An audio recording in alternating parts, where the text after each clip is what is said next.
ती निर्मळ भक्तीमुळे पावन झालेल्या वसईतील पाध्ये काकांच्या निवासातील स्वामी महाराजांच्या स्थानावर जाताच मन शांत होतं. यामुळेच या स्थानाचे महात्म्य दिवसेंदिवस वाढत आहे. या स्थानाचे इतर देवस्थानांपेक्षा वेगळेपण हे की येथे दानपेटी नाही. भक्तांसाठी एक विशेष सूचना आपलं लक्ष वेधून घेते. ती म्हणजे कृपया देवापुढे सद्गुरूंपुढे पैसे ठेवू नये. भक्तांनी या स्थानाला एखाद्या गुरुवारी सायंकाळी जरूर भेट द्यावी. सद्गुरू चरणरज पाध्ये काकांनी स्वामी महाराजांकडून झालेल्या दृष्टांतातून महाराजांची दृष्टांत मूर्ती श्री शेखर वेचलेकर या मूर्तिकाराकडून घडवून घेतली. ही उत्सव मूर्ती पूर्ण होताच बाहेर पड अशी स्वामींची आज्ञा पाध्ये काकांना झाल्यानंतर मात्र या उत्सव मूर्ती समवेत भक्त परिवाराच्या भ्रमंतीला सुरुवात झाली. या उत्सव मूर्तीची भ्रमंतीची सुरुवात वसईतील निर्मळ या पवित्र स्थानी असलेल्या जगद्गुरु शंकराचार्यांच्या मठातून झाली. तेथे कोल्हापूरचे करवीर पीठाधीश जगद्गुरु शंकराचार्य विद्याशंकर भारती स्वामी महाराज आले होते. करवीर पीठाधीश उत्सव मूर्ती रूपानं साक्षात महाराजच सामोरे बसले आहेत अशा साक्षात्कारानं भारावून गेले. महाराजांचं सानिध्य लाभल्याच्या अतीव सुखाने त्यांचं मन भरून आलं आणि जगद्गुरूंनी स्वामी महाराजांना साक्षात दंडवत घातलं. पाध्ये काका आणि भक्त परिवाराने महाराजांची आज्ञा शिरसावंद्य मानून या उत्सव मूर्तीसह रथयात्रेतून महाराष्ट्रात विविध ठिकाणी भ्रमण सुरू केले. संपूर्ण महाराष्ट्रात स्वामींची मूर्ती घेऊन फिरणारे पाध्ये काका हे पहिले स्वामी भक्त. ही मूर्ती आपल्या मूळ स्थानासह अनेक तीर्थस्थानी जाऊन आलेली आहे.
एखादी गोष्ट मनासारखी जुळून येणे म्हणजे योग.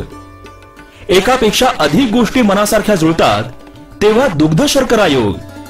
आणि जेव्हा सर्वच मनासारखे जुळून येते तो कपिलाषष्ठी योग होय. वसईतील परमहंस परिव्राजकाचार्य श्री वासुदेवानंद सरस्वती टेंबे स्वामी महाराज भक्त परिवाराने स्वामी महाराजांकडून प्राप्त झालेल्या अनिर्वचनीय दत्तभक्तीमुळे असे अनेक आध्यात्मिक योग जुळवून आणण्याचे कार्य केले आहे. पाद्यपूजन योग, पारायण नामस्मरण योग, सामूहिक नामस्मरण योग, सामूहिक महापूजा योग, यज्ञ याग योग, उत्सव योग, पुस्तक प्रकाशन योग असे अनेक योग जुळवून आणण्यासाठी पाध्ये काका प्रयत्नांची पराकाष्ठा करतात. टेंबे स्वामी महाराजांना ज्या गोष्टी आवडत त्या गोष्टींचे महत्त्व जाणून त्या लोकांप्रत नेण्याचे कार्य करतानाच हे अनेक योग जुळून आले आहेत. सर्वात मोठा योग म्हणजे नामस्मरण. स्वामी महाराजांनी दिगंबरा दिगंबरा श्रीपाद वल्लभ दिगंबरा ही नामस्मरण रूपी अमृतवल्लीच आपल्याकडे सुपूर्त केली आहे. नामस्मरणाने अंतःकरण शुद्ध होऊन मनातील जळमटे दूर होण्यास मदत होते. भक्त परिवाराच्या स्थापनेपासून दरवर्षी महाराजांच्या जयंती उत्सवानिमित्त नामस्मरणाचे विविध कार्यक्रम झाले आहेत. आपल्या उद्धाराचा हा सहज सोपा मार्ग सर्वांना सहज साध्य आहे.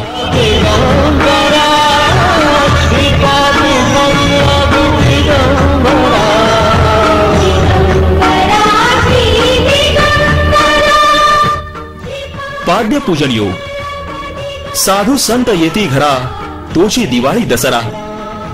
परिवारातर्फे अनेक संत आणि योगी जनांच्या पाद्यपूजनाचा दुर्मिळ योग अनेकांना ठाई ठाई अनुभवता आलेला आहे.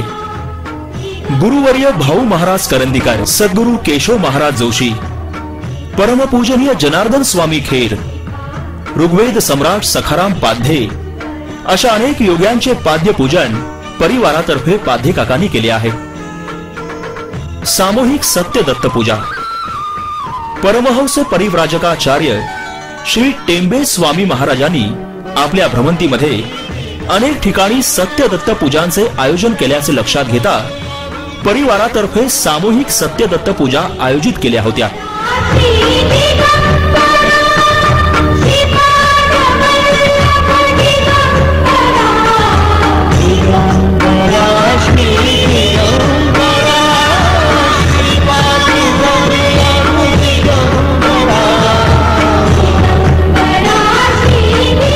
महाराजांचा पावन स्पर्श ज्या ज्या ठिकाणी झाला तेथे भक्तांनी अवश्य जावे आणि तीर्थयात्रेचे पुण्य मिळवावे म्हणून देवदर्शन तीर्थयात्राही आयोजित केल्या गेल्या. या यात्रांच्या माध्यमातूनही अनेक भक्तांना त्या त्या तीर्थांच्या ठाई सामुदायिक पारायण, महापूजा, कीर्तन सेवा, अभिषेक, पालखी सेवा, नामजप, महायज्ञ या दुर्लभ गोष्टींचा लाभ घेता आला आहे. यज्ञयाग योग. विविध यज्ञयाग योगही परिवाराला लाभलेला आहे. स्वतः पाध्ये काकांनी गणेश याग, विष्णू पंचायतन, शतचंडी, नवचंडी, नामजप, दत्तयाग, रुद्रयाग यामध्ये सहभाग घेतला आहे. परमहंस परिव्राजकाचार्य श्री वासुदेवानंद सरस्वती टेंबे स्वामी महाराजांनी या यज्ञयागाला अपार महत्व दिले आहे.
ऋग्वेद संहिता स्वाहाकार. स्वामी महाराजांनी राजुरीला ऋग्वेद संहिता स्वाहाकार केला होता. त्याप्रमाणेच भक्त परिवारातर्फेही विश्व शांतीसाठी ऋग्वेद संहिता स्वाहाकाराचे आयोजन केले गेले.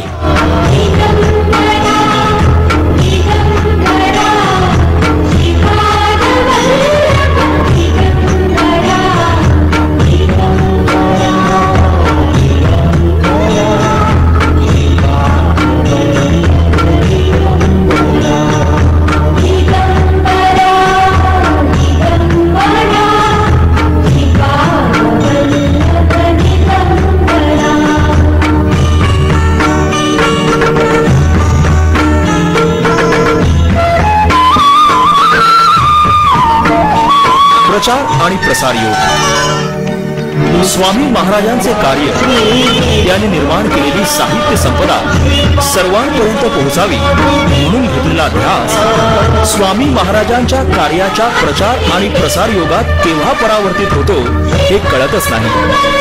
आतापर्यंत दत्तप्रस्थ, गुरुकृपा,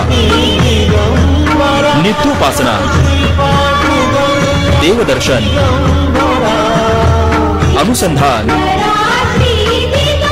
आणि सत्संग या पुस्तकांचे प्रकाशन झालेले आहे. त्याप्रमाणेच स्वामी महाराजांच्या जीवनावरील व्रतस्थ कर्मयोगी ही कादंबरीही प्रकाशित झालेली आहे. तसेच नित्य पठणासाठी 20 मिनिटात वाचता येईल अशी स्वामी महाराज महात्म्य पोथीही प्रकाशित झालेली आहे। त्याप्रमाणेच अनेक ध्वनिफितीही प्रकाशित झालेल्या आहेत।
दामोदर पुजारी करावं अशी मी त्यांना विनंती करतो।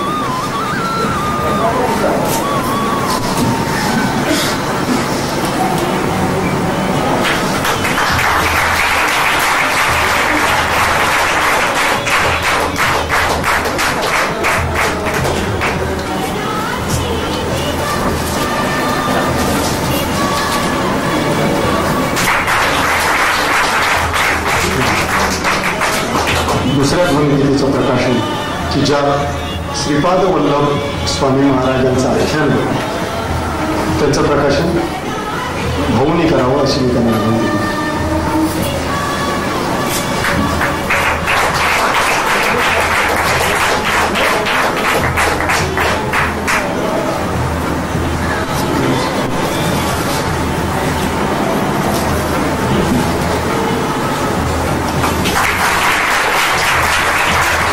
तिसरे ध्वनिफीत आहे दिव्य स्मरण या मालिकेतले तिसरे ध्वनिफीत नृसिंह सरस्वती स्वामी महाराजांना यांच्या आख्यानाची तिचं प्रकाशन दाजींनी करावं अशी मी त्यांना विनंती केली।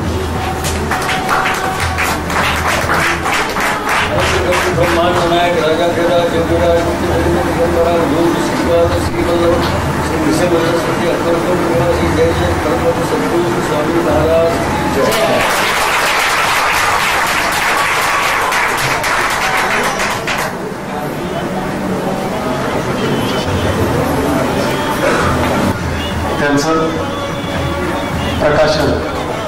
प्रकाशकत्व महाराजांनी करावं असं मी त्यांना विनंती केली।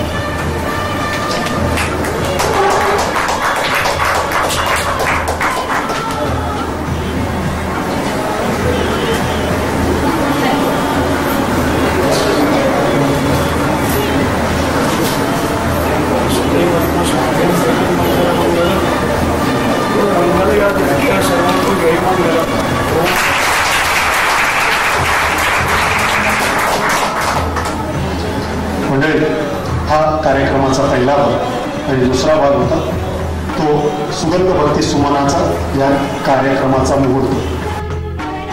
सद्गुरू चरणराज पाध्ये काकांच्या संकल्पनेतून अनेक ध्वनिफिती साकारल्या। यामध्ये अनेक नामवंत कीर्तनकारांच्या अमृत बोलांनी या ध्वनिफिती संग्राह्य ठरल्या आहेत। पवित्र इच्छा मनात असली की परमेश्वराची साथ एखाद्या कार्याला लाभते आणि मग ते कार्य करणाऱ्याच्या अंगी नवी उमेद येते, नवी शक्ती संचारते। त्यांच्या हातून असं काही कार्य घडतं की इतरांनी पाहतच राहावं। आध्यात्मिक प्रबोधनात्मक अशा ध्वनिफितींची निर्मिती करताना पाध्ये काकांच्या आयुष्यात एकदा असा योग आला की त्यावेळी 1 किंवा 2 नव्हे तर तब्बल 15 कॅसेटचे प्रकाशन एकाच वेळी करण्यात आले. विक्रमासाठी केलेला हा विक्रम नव्हता, हा तर स्वामींचा आशीर्वाद होता. त्यांच्या सच्च्या साधकाच्या अंगी केवढं बळ असतं याची प्रचितीच होती ती. आज अनेक ठिकाणी जाऊन पाध्ये काका प्रवचन निरूपणाच्या माध्यमातून उद्बोधक विचार समाज मनात पोहोचवत आहेत. दत्त संप्रदायाचा प्रचार करीत आहेत. भक्त परिवाराच्या वतीनं आजवर अनेक भक्तांच्या घरी स्वामी प्रतिमेचे वाटप करण्यात आले आहे. साधारणतः 1500 पेक्षा अधिक भक्तांच्या घरी या प्रतिमा असून त्यांचे अवघे जीवनच चैतन्याने भारून गेले आहे.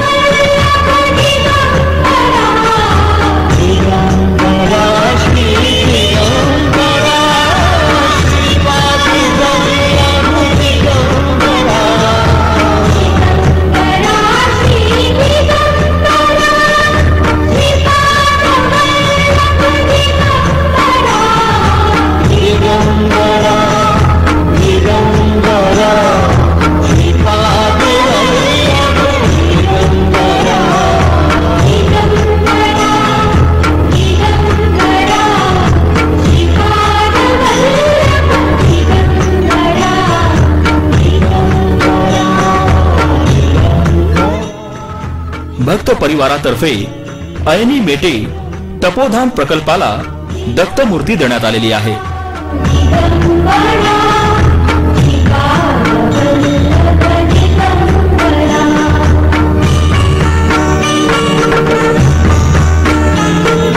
परमहंस परिव्राजकाचार्य श्री वासुदेवानंद सरस्वती स्वामी महाराज भक्त परिवाराने हे जे अलौकिक कार्य हाती घेतलेले आहे त्याबद्दल अनेक दत्त संस्थानांनी भक्त परिवाराला गौरवलेले आहे. अशाच दत्त संस्थानांचे हे काही आशीर्वादपर अभिप्राय.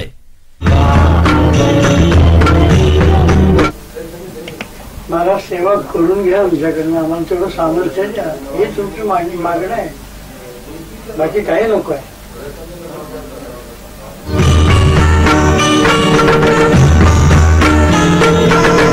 आशीर्वाद आपल्याकडे हे सर्व यश कार्य मध्ये यश मिळावं म्हणून प्रार्थना. आपली निश्चितच प्रगती होणार, त्याबद्दल बोलत नाही. महाराजांचे आशीर्वाद आपल्या पाठीशी आहेतच. तुमच्या शुभेच्छा आमच्या शुभेच्छा काही प्रश्न नाही. महाराज पाठीशी असल्यावर काही प्रश्न नाही. आशीर्वाद आमच्या शुभेच्छा तर राहणारच. अवधूत चिंतन श्री गुरुदेव दत्त. आमचा पूर्ण आशीर्वाद आहे तुम्हाला तुमच्या कार्यात. आशीर्वाद आम्ही काही असं मोठं नाही, पण दत्तांचे सेवक आहे. म्हणजे हे जे संपूर्ण घरून जे आणलेलं आहे हे सुद्धा महाराजांनी घरून आणलेलं आहे. आज आपल्याबरोबर इथे बसायला मिळाला, तुम्ही आम्हाला आशीर्वाद दिले. त्या आशीर्वादाच्या जोरावर आम्ही हे पुढे जातोय. महाराजांची कृपा आहे म्हणून आमचा आशीर्वाद आहे. कार्य खूप मोठं आहे, महान आहे आणि खरोखरच म्हणजे मोठे स्तुती किंवा स्तुतीपाठ असं नाही, पण मला एक असा आनंद एवढ्यासाठी की एवढं मोठं कार्य लहान तोंडी मोठा लाभ घेतात. म्हणजे पितृक्षी दुष्कर्म मोहा दुरुपे नाचणी सागरम म्हणतात तसं आहे ते. पण तरीसुद्धा तुम्ही महाराजांच्या कृपेमुळे आणि त्यांची तुमच्यावर खूपच कृपा आहे, अशीच त्यांची राहावी. तुमचे जे काही काम तुम्ही घेतलेलं आहे त्याला भरभराटीनं ते लवकरात लवकर पूर्ण महाराजांनी तुमच्याकडून करून घ्यावं अशी महाराजांच्या चरणी मी प्रार्थना करतोय. आणि हे चिंतन श्री गुरुदेव. कुणाल म्युझिकवर वासुदेव शाश्वत अभियान वसई निर्मित